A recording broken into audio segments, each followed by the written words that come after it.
back to the Max Reality. If you've seen my face before, then you know the drill, but if you're new here, my name's Morgan, and I love talking all things reality TV, and today we are continuing our Shark Tank recaps with Season 15, Episode 14. But before we can talk about the latest episode of Shark Tank, we have to talk about Season 14's Stealth Bros & Co.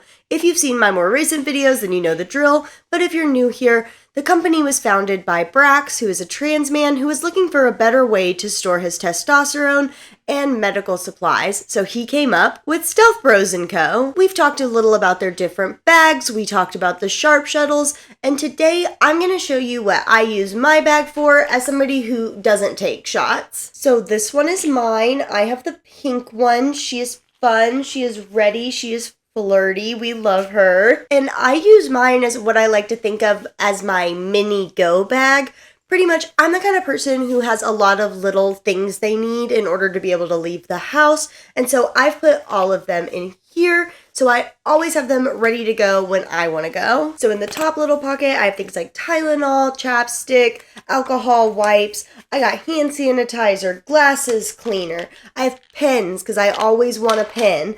Dry mouth mints, pad, hand lotion, anything and everything I could need is all in here. One of the big reasons this has helped me is because this is my purse. I love her, but she's almost 10 years old. I got her for $10 and she doesn't have any pockets really. It's just a black hole in there. And so before, all this stuff would be in here and I would just have to dump it out looking everywhere.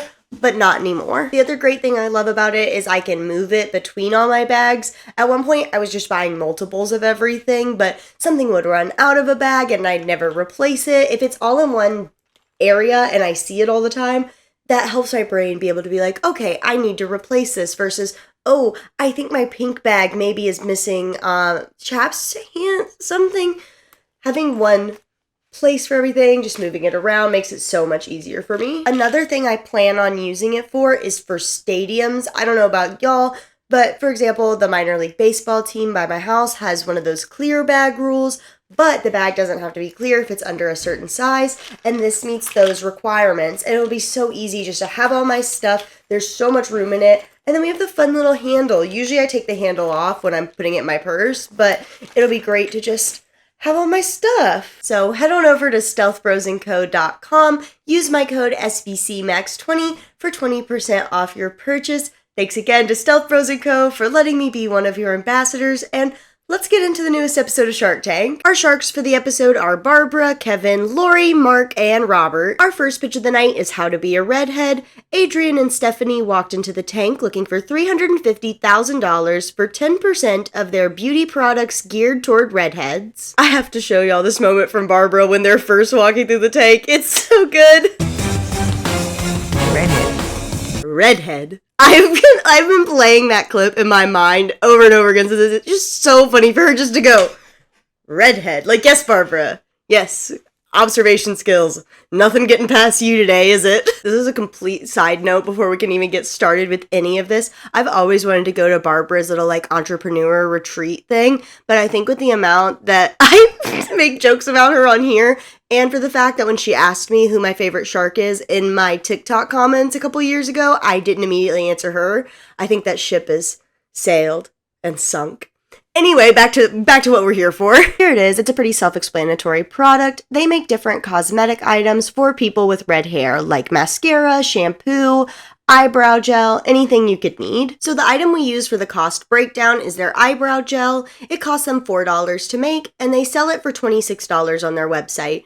This is, again, one of those Shark Tank products that I went to their website, and it says it's $30 usually, but $26.99 right now. I know I complain about this all the time, but I don't know if it's just their little trick they do. I feel like if it is their little trick, they maybe shouldn't advertise it on Shark Tank then, what the retail is.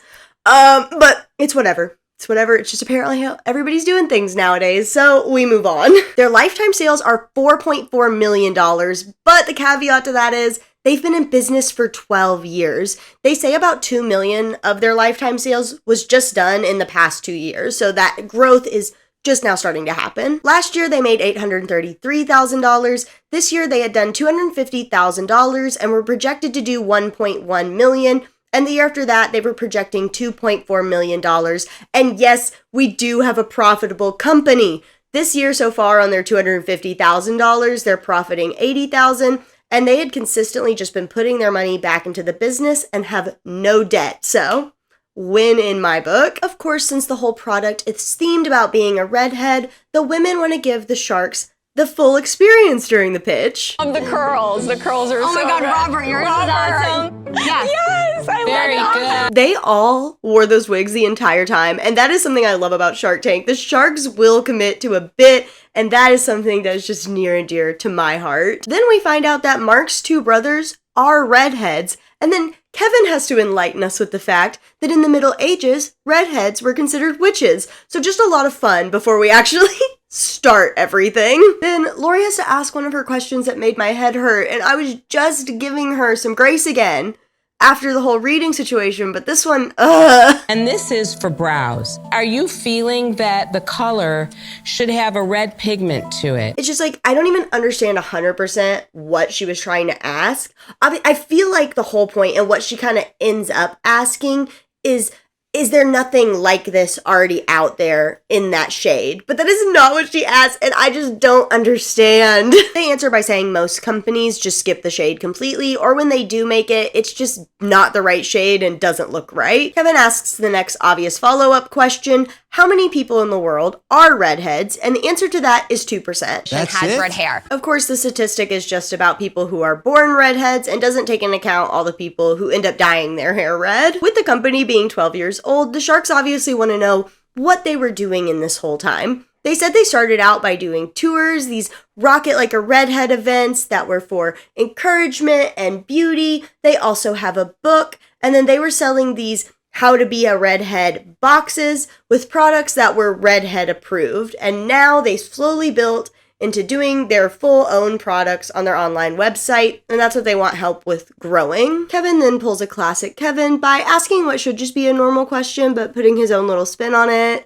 So you have no retail shelf space. It's all direct to redheads. Yes, And the answer to that is yes, they are completely direct to consumer. They aren't in any retail spaces yet. And since the market is so limited with it just being redheads, we get a little bit more of the customer retention numbers and things like that we don't always get, which, you know, I always love more numbers. They tell us that 55% of their customers are coming back and reordering. Their customer average order is around $55, and their customer acquisition cost is $26. They also said that they found so far that the lifetime value of a customer is around $300. So, just some fun little numbers for you. Mark continues on that topic of expanding the customer base by asking about products for men. And, you know, they have this stuff like the shampoo that could be used for men, and they're super open to going to that market as well. And obviously Mark is asking because he has two redhead brothers. So Kevin gives us a classic Shark Tank question of how am I going to get my money back?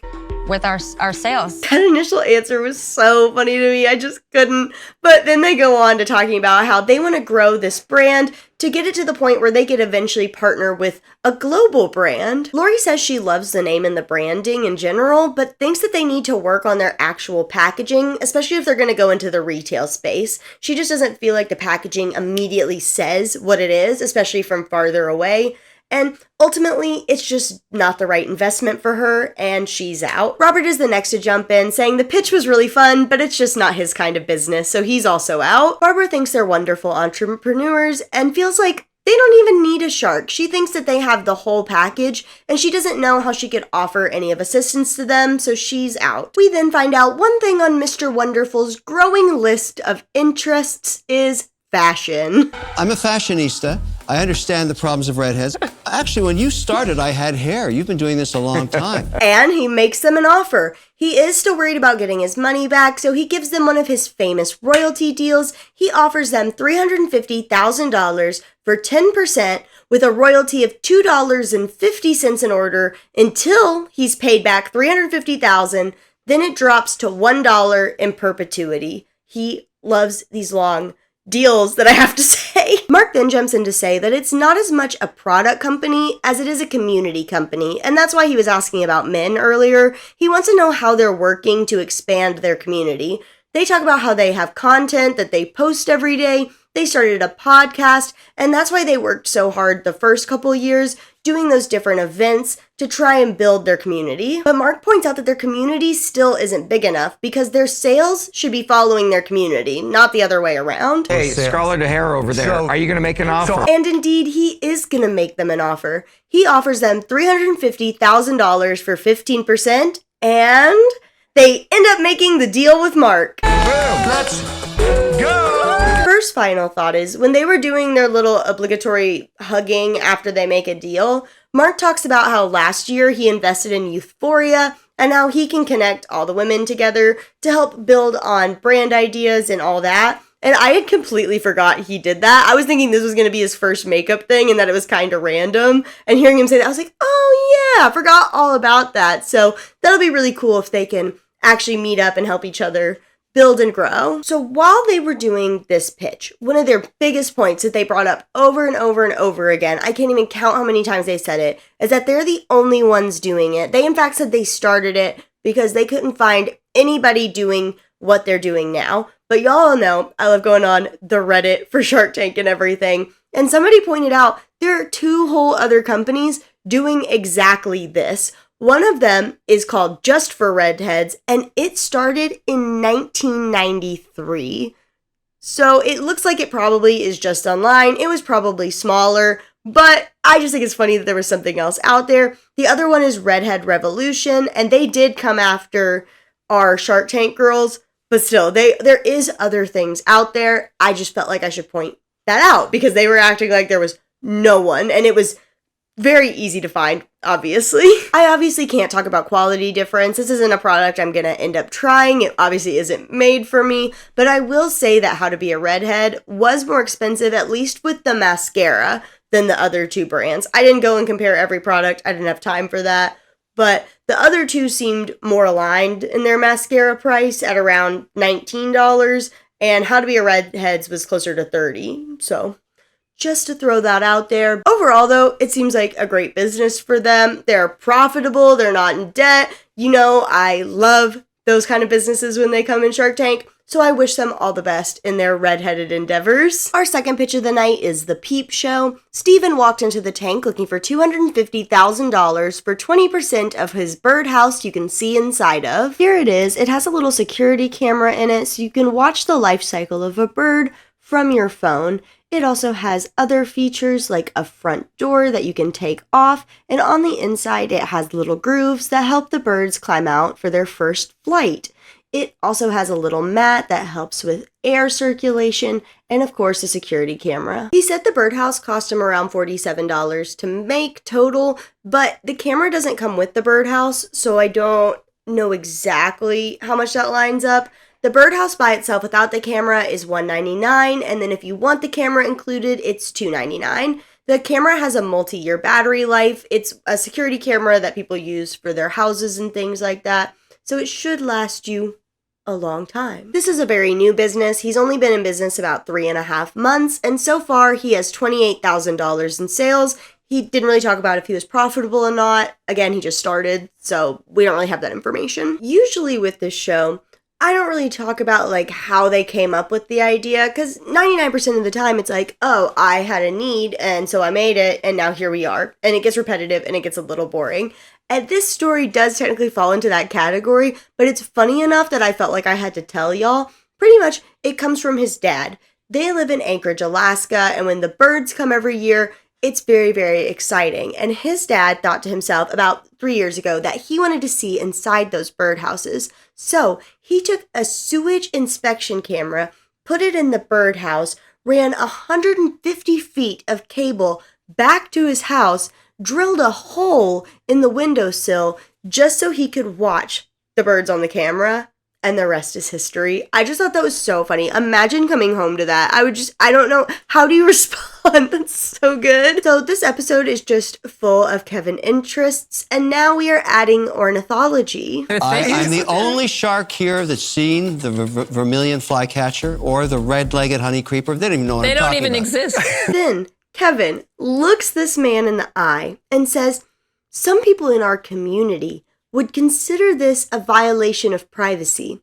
Are you worried about litigation? By the birds. I might give Kevin a lot of shit, but I honestly, he can't leave the show. He's gold. He's hilarious. I can't. I love him.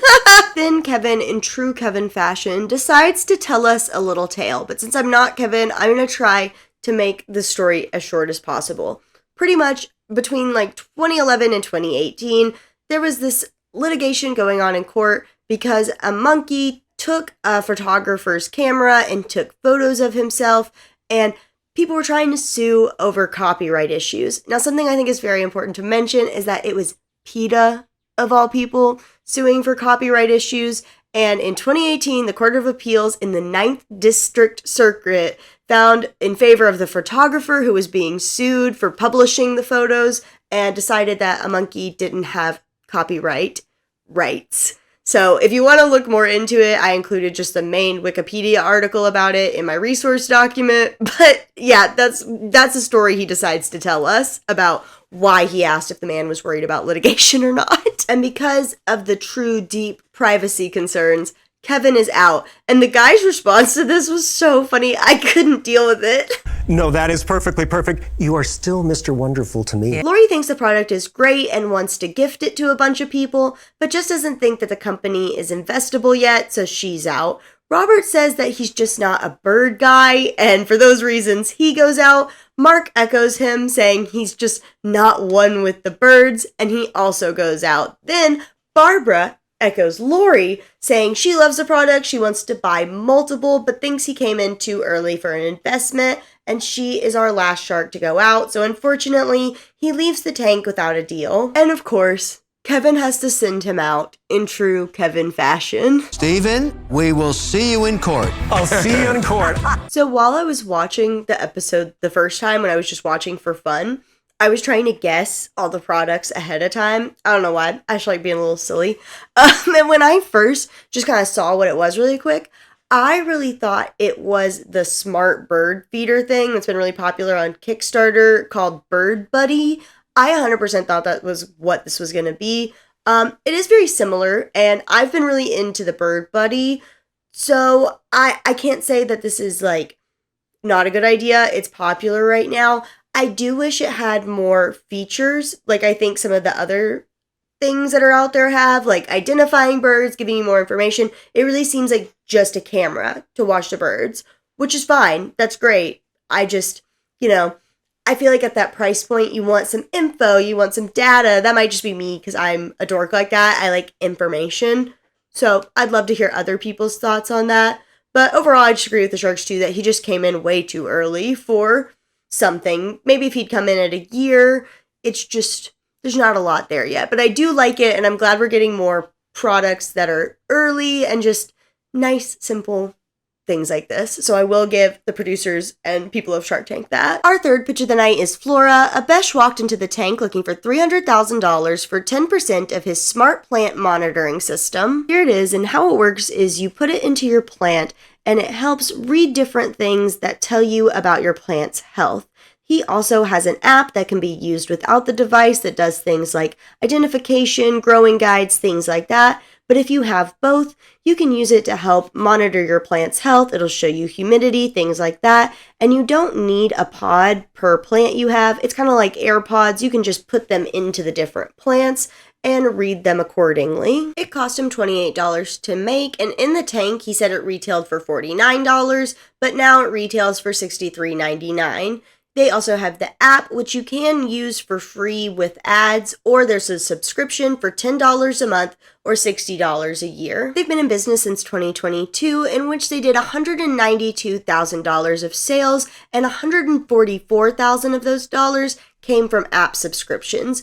At the moment, they have 3,000 people who are paid subscribers, and they have 225,000 registered users. Thinking about having 3,000 people pay me $10 a month, but unfortunately, some of us can't develop apps. We have theater degrees. So moving on. Unfortunately, though, we do not have a profitable company. Womp, womp, womp.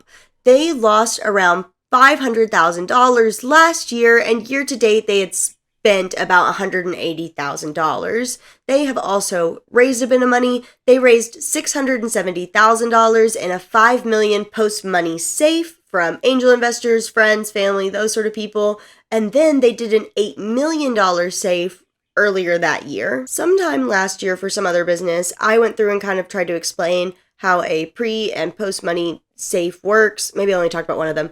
It doesn't matter. I don't feel like I did the world's best job at explaining that. So I am instead going to put the video that I watched last year to help me try to understand it. So you can go watch it and I don't confuse anybody, because I just tried to refresh myself and I was like, you know what? I'm going to let somebody else handle that. So I will direct you there with peace and love. After we've gotten through all the business stuff, Robert has this excellent moment. Look, I'm trying to think if we have any plants in our house. You don't. I've been to most of You your must homes. not, or you'd know it. That's the thing. Oh my I can't God. even tell you if we have plants. I'm not the right shark for this. I'm out. Once again, this episode, Mark piggybacks off of Robert, saying he's just not a plant guy, so he also goes out. Then we have Barbara. Really your ideal client. I like nothing more than plants. I think I like them more than my husband, for sure. Kevin says that he gave a really good presentation, but Kevin is on one this episode and says this. Problem with this space is I simply don't give a And with that, Kevin's out. Lori says that he's come in a really tight space with all the money he's raised, and she feels like the amount of equity she'd have to ask for isn't fair. Okay. So what do you think then? You don't want to know. But he says he wants Lori to bring it on. So she says her offer would be $300,000 for 30%. That is, it's a bit over. But my guy is not going down without a fight. He counters Lori $300,000 for 15% plus 5% advisory shares, and he even says he'd be open to talking about some sort of royalty if it would help make up for the lower amount of equity. Very clever. And Lori takes him up on it, asking what royalty he thinks would be fair, and he offers a $2 royalty until she's paid back her $300,000, and the two of them end up making a deal of $300,000 for 15% plus 5% advisory shares and a $2 royalty until she's paid back her $300,000. I don't know why all the deals had to be so long. Yeah! Let's go! And to end the pitch, we get a classic Kevin moment once again. The people that sell plants want them to die. When you go out tonight, there's going to be guys picketing outside. Final thoughts. I am a sucker for this sort of thing. I think it's a really neat idea. I think it's cool. I love anything that gets data and stuff like this. And also I kill plants. I don't know if it would really make me stop killing plants, because I feel like that might just be innately inside me. Who knows? I have a rosemary plant that I'm trying my best to keep alive. Fingers crossed on that one. But I think it's a really neat idea. At first, when I thought you needed one per plant, I was like, but the idea of moving it around makes sense. The app also seems really cool. He didn't say in the show that you could use it for free with ads. I found that out because he is actually answering questions in the Reddit thread. So if you're interested, go over there. I'm sure he'd ask any questions if you were reasonable and nice. But learning that you can use the app just with ads made me a little less annoyed, because at first I thought it was just a subscription thing. And just everything is doing that nowadays. And while I do it if I have to, like this thing, it is annoying. So learning you can use it for free, even though I know ads are annoying, having the ability still is nice. So overall, I think it's cool. I love fun technology like this. I can't help it. I'm a sucker. It's just like fun drinks. I'll always eat it right up. Our fourth and final pitch of the night is SplashZen. Rodney and Tanya walked into the tank looking for $100,000 for 10% of their bathtub splash guard. Here it is. Once again, we have a pretty self-explanatory product. It attaches to one side of your shower. You pull it out. It's a nice little plastic sheet that helps keep the water inside of your tub and off your floor. It also has a suction cup along the bottom to help keep the seal nice and tight for playtime with your kids or washing your dog whenever you just want to keep the water in. Their lifetime sales are $80,000, $10,000 of which was from the last 3 months of the previous year, and the rest of it was in the past 6 months, leading me to believe they've been in business a little less than a year. Like the other very new business, we didn't get any talk about profitability or anything, so unfortunately, who knows? So one of the first thing Kevin says is that the product is a big problem because it's not easily explained in retail, which I just completely don't understand because it feels like every single episode they're trying to steer people away from retail. It just feels like Kevin just coming up with something so he doesn't have to invest in it, because it's like, make up your mind. Retail, not retail. What do you want from these people? The entrepreneurs do agree, though, that if they wanted to go into retail space, they would need to work on rebranding. Barbara talks about how the box they have is really great for branding because it's huge and has a lot of space. And Mark points out that there's also a problem with that, which is the bigger the box, the more space that you're needing physically on the shelf, and that space that everybody's fighting for. Then we have Robert chime in and says a line that just makes you remember why I love when Robert's on the show. Anya, I have 5-year-old twins, Yes. and bath time is also called chaos time. Yes. But even though it's chaos, in the bathroom, it's tile. Okay. We just clean it up. And ultimately, Robert's out. Mark says that one of the biggest issues with the product is that it's something that's nice to have, but it's not a have to have, and he's also out. Then there's Kevin, who's still just focused on the retail thing and says since it's not a product he could see going into retail, he's out. Just make a decision. I don't care. But Lori is interested and goes to make them an offer, and this begins the war between Lori and Barbara. We started off by Lori just saying a very classic Lori thing to say. A lot of people say, you know, I invest in the best products, but I don't feel I invest in the best products. We I haven't heard invest that in the before. best people. Nobody says that. After talking herself up for a while, she gives them an offer of $100,000 for 20%. But Lori is not the only shark we still have swimming around. We still have Barbara, and although she hasn't said anything yet, the entrepreneurs want to know if it'd be okay to hear from her if she has anything she'd like to say. I give you permission. Barbara asks one of her favorite questions to ask, what do they need from a shark? They say that they need help with the expertise of somebody who's actually brought a product to market before, and they need help with lowering the cost to make the product. And hearing that makes Barbara want to throw her hat in the ring as well. She talks about one of her investments from a couple years ago, which was Hollyball, and how their biggest problem was that they were overpaying for their product, and that's something she really helped them with. And so she can help them with that. She also says that one of her biggest strengths is package design, but the only thing that scares her with retail is it's going to cost them a lot of money to go into retail. Now, it's finally time for Barbara to make her offer. I'd like to ask for 20%, but I want to undercut Lori. And Barbara offers them $100,000 for 15% and a credit line of $100,000. The entrepreneurs then pulled the classic move of being like, why can't we all work together? And that is a hard no from both of these ladies. They're like, I don't need her. I got this. So that's not happening tonight. They decide to ask Lori if she'll match Barbara's offer. She says she'll match the $100,000 line of credit and meet them in the middle by lowering the equity to 17.5%. The couple ask for a minute to turn and think about it when Barbara chimes in saying that she'll go down to 14.5% equity. You know what? I always say you can do it the easier, cheaper way, but it doesn't mean it's the better You way. understand? Bam! You Shots understand fired. both. Barbara then says another reason they should pick her is because her top 12 entrepreneurs are all couples. She talks about how when you get the right couple, it's like getting two entrepreneurs for one, and her entrepreneur partners are not only great partners to each other, but to all the different couple entrepreneurs under Barbara's umbrella. Of course, Lori's like, I also have great couple entrepreneurs. She also talks about how her and her husband work together and are a great team. Then finally, the couple are allowed to turn and whisper to each other, and obviously it must have been close to lunch because you could just feel Mark wanting this pitch to be over. Does it really matter if we hear it or not? They decide to give Barbara one final counter of lowering her equity to an even 14%, and she says yes, so they end up making a deal with Barbara for $100,000 for 14% plus a $100,000 line of credit. You know what? Thank I you. wish you good luck. I just want you to succeed. And the very end of this pitch just It killed me. It was so funny. Such a funny way to end the episode. Either deal would be great. You know either what? one would've been Honestly, great. Barb, I knew you wanted it more.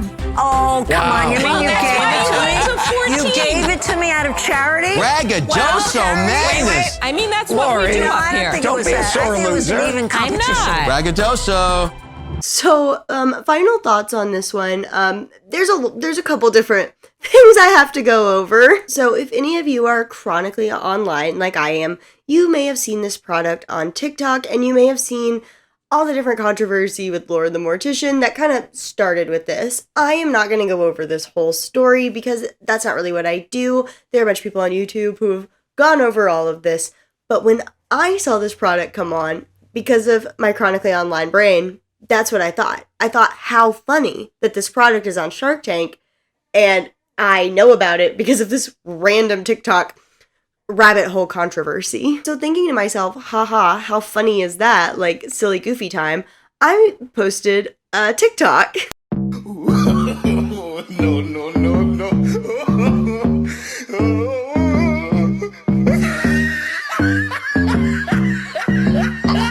And what I thought was just me pointing out a silly reality TV and TikTok drama controversy collision ended up just turning into too much. I post on TikTok very infrequently. I used to really be on TikTok. I have like 60-something thousand followers because of how I used to post on there all the time.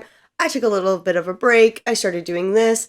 Now I just post every now and then. I mostly use it to live stream The Bachelor on Monday night and to just make little throwaway posts, like the one I just previously showed you. So I was assuming, like most people assume on TikTok, honestly, that not a lot of people would see this. Just, my Shark Tank people would see it. Maybe a couple people who'd seen the drama would see it, get a laugh. It'd be a very niche thing. But at the time of me recording this, it has around 2 million views and like 60,000 likes for a reason that I have no idea. No idea. And the comment section is just full of people asking for context that I just don't have time to give. I just thought it was one of those things that people would be like, oh, I know about this. Or if they didn't, they would look into it and that it was big enough that they'd easily be able to find everything. And then I have people telling me that like Lauren's not canceled, she is, and I'm like, I don't care. That's not anything I care about. I don't follow her. Like I don't care. I talk about reality TV. And then there's other people who just think it's funny like I do. And the last group of people is people thinking I was talking bad about the product, which, again, I said nothing about the product. This was a silly joke time. TikTok is just the wild, wild west. I always forget until something pops off about how wild it is on there. And very early on into it starting to gain traction and stuff like that, Lauren herself decided to stitch my video. And I'm not going to show her response because if you know anything about the drama, you know she is litigious. The point is, I don't have time to be sued. So if you want to go see that video, go to her page. It's there. But pretty much she just talks about how great the product is and how when she promoted it or whatever, she took all that money and donated it to some family. And it's just like, that is not what that post was about.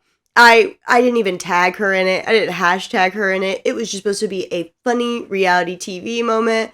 But I don't know. Apparently she took it real personal. I don't know what happened. And then through all this, there were also people in my comment section who were telling me about there apparently being controversy with the owners of SplashZen. I honestly did not have the time or capacity to look into any of that. So if you know anything about it, want to leave any info down below, go for it. Maybe if enough people are interested, I would make a video about it. But I honestly don't know that sort of stuff. I don't keep up with that sort of stuff.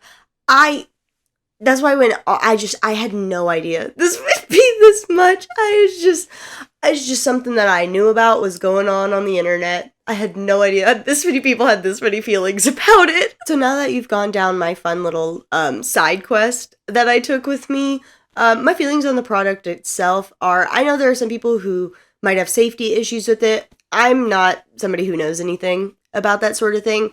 I personally am a very paranoid human being, so I would probably get really anxious no matter what anybody said about how quickly you could grab your child or whatever. I don't have any kids, but I am so paranoid. And then as for my dog, I see how that could be helpful.